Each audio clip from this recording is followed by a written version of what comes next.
Well, Blue Cantrell, look who is back for another jump off week with you. Listen, now I know that you're giving me the Lauryn Hill side eye, she's late for the show look, but consider it this way. I was not yet ready to deliver said product. Therefore, I didn't want to give you the slob kebab. I wanted to make sure that what I was giving you was pure and authentic. So here you go. Another roundup of a Seat at the Table podcast. Welcome. Welcome back, you guys, for an all new episode of a Seat at the Table podcast. I am your hostess with the mostest, Gail.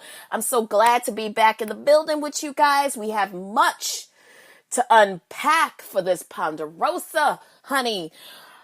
We're going to get into it all this week. We're going to talk about Nicki and Cardi, Lil Wayne, Kanye West, Remy Ma and Papoose. We're going to talk politics, and we're also going to talk 3 ways of speaking abundance into your life. All right, so first of all, you can find us, a Seat at the Table podcast, all one word.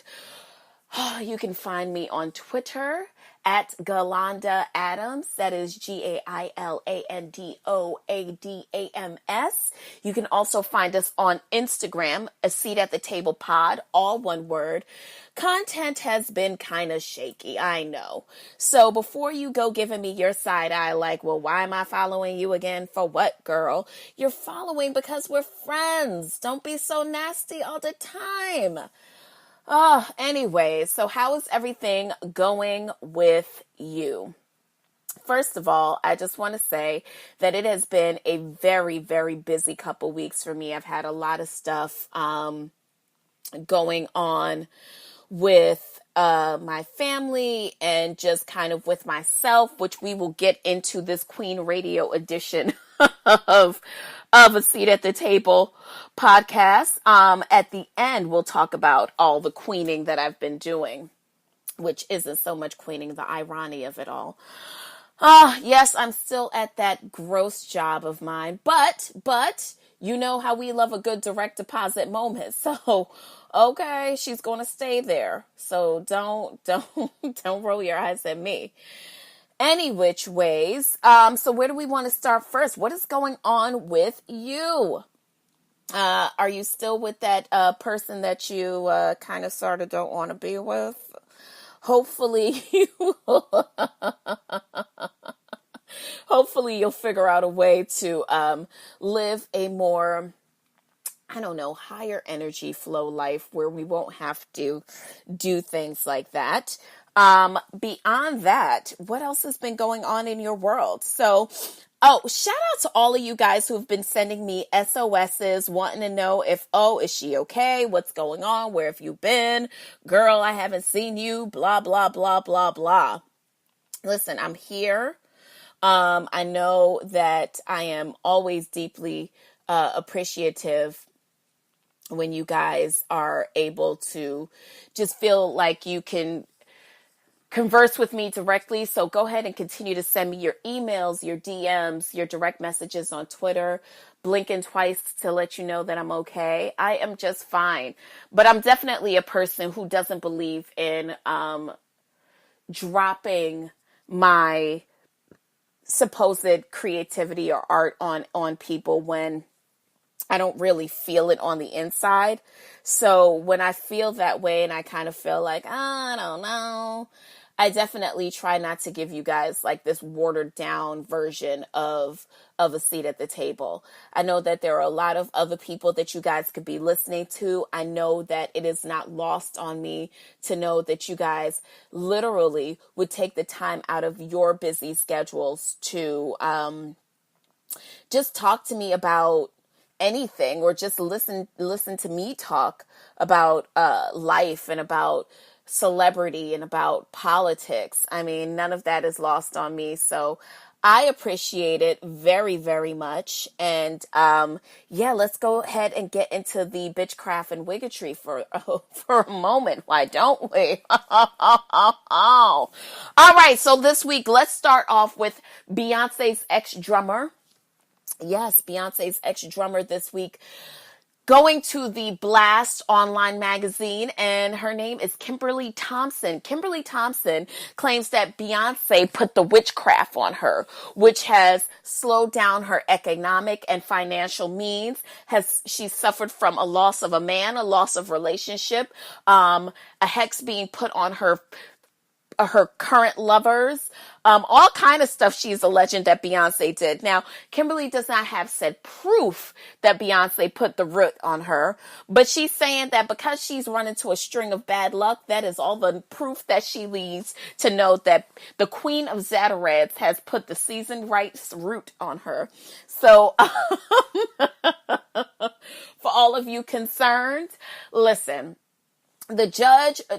Kimberly tried to get a restraining order put against Beyonce, and the judge quickly denied this and also denounced her claims. So for anybody who's wondering if the good old work of the Illuminati is working, well, apparently it is, but no one else but Kimberly Thompson knows it. Speaking of the root and the weirdness, what the fuck is going on with you guys' boy Kanye?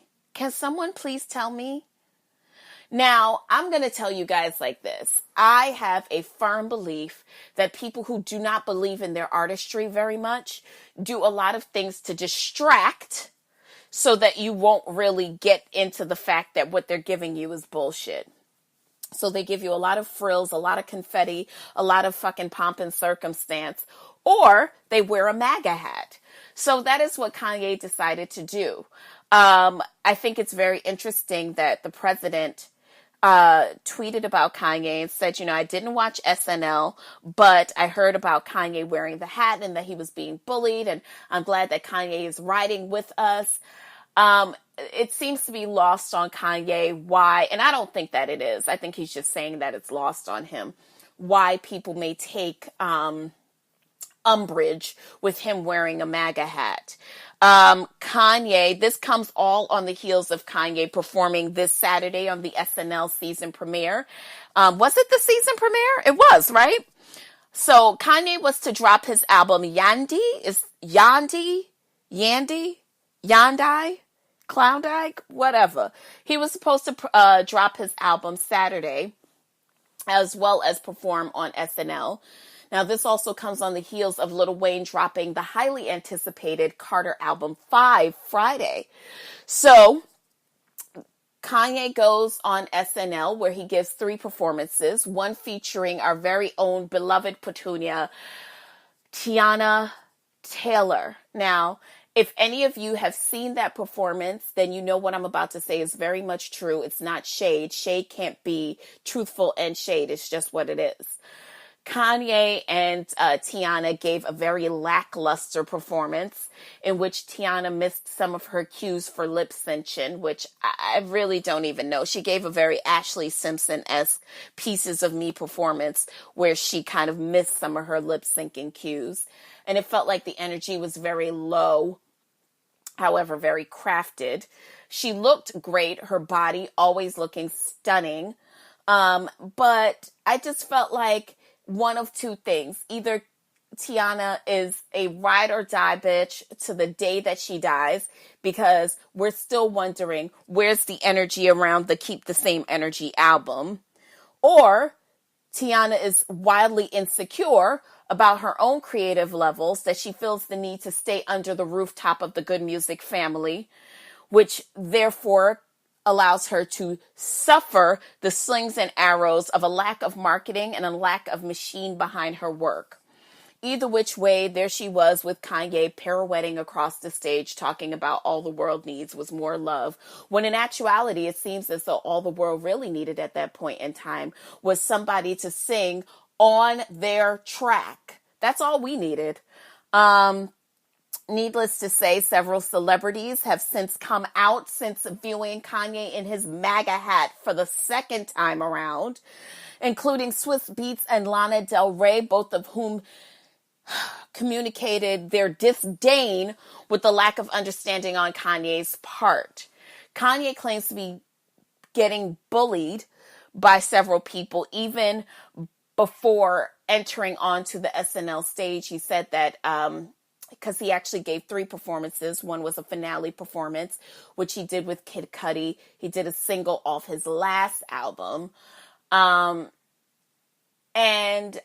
Kanye talked about being bullied backstage before he came on, and talked about how if he was going to take up the cross of racism, he would have left America a long time ago, which he's speaking as though racism isn't alive and well all over the globe, but whatever.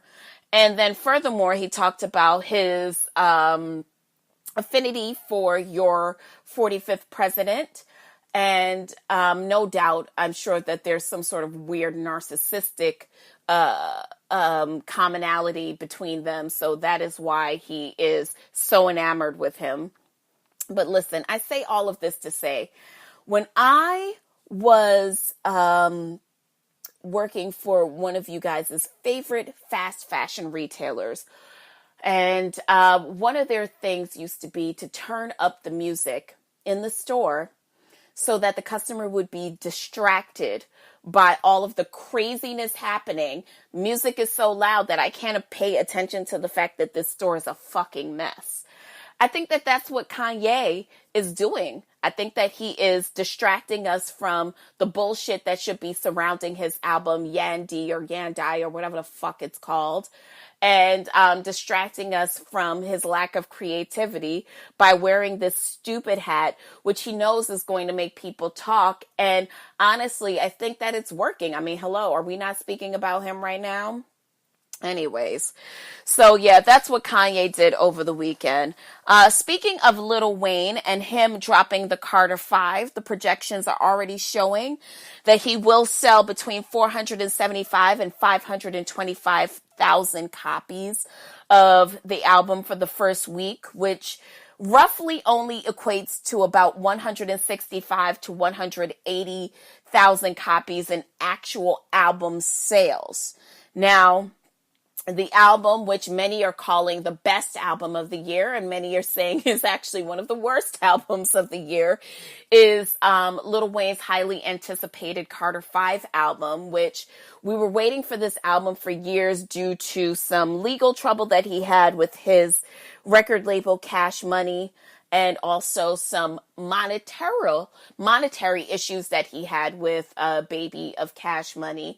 If you recall, there was even an incident where it was alleged that Baby and Young Thug tried to shoot up. There was an alleged plot for them to shoot up Lil Wayne's tour bus or whatever the case is.